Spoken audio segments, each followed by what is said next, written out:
saya Nenggolan, saya dari kelas AB3D, jurusan Administrasi Niaga, Prodi Administrasi Bisnis, Politeknik Negeri Medan.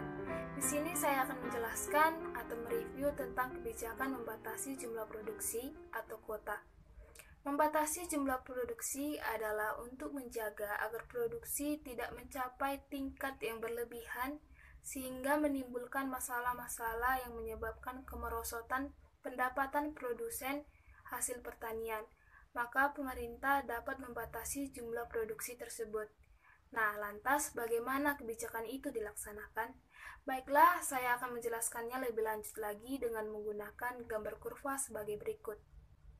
Sukirno menyatakan bahwa tanpa adanya campur tangan pemerintah, maka permintaan dan penawaran berada pada kurva DD dan SS.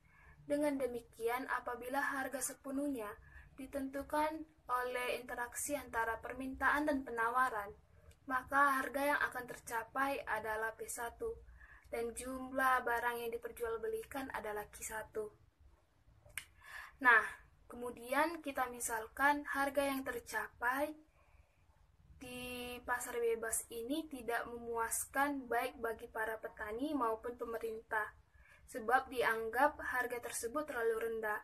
Karena harga yang dianggap memadai adalah harga yang akan memberikan pendapatan yang lumayan bagi para petani, yaitu P2 yang dapat kita lihat pada grafik.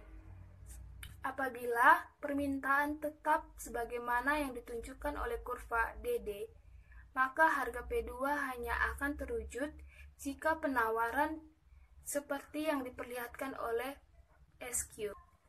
Dengan demikian, barang yang sebaiknya diproduksi haruslah sebesar Q2. Ini berarti para petani secara keseluruhan memproduksi tidak lebih dari Q2. Tanpa adanya pembatasan produksi seperti ini, para petani mungkin saja akan memproduksi sebanyak Q3.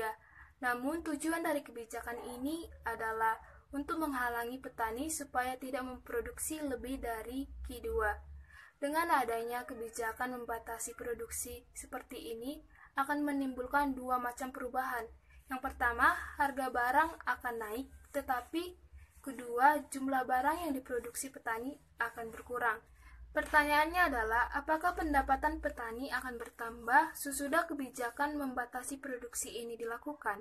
Sukirno menjawab, itu tergantung pada elastisitas permintaan antara titik E1 dan E2. Apabila di kedua titik permintaan bersifat tidak elastis, maka kebijakan membatasi produksi akan menaikkan pendapatan para petani.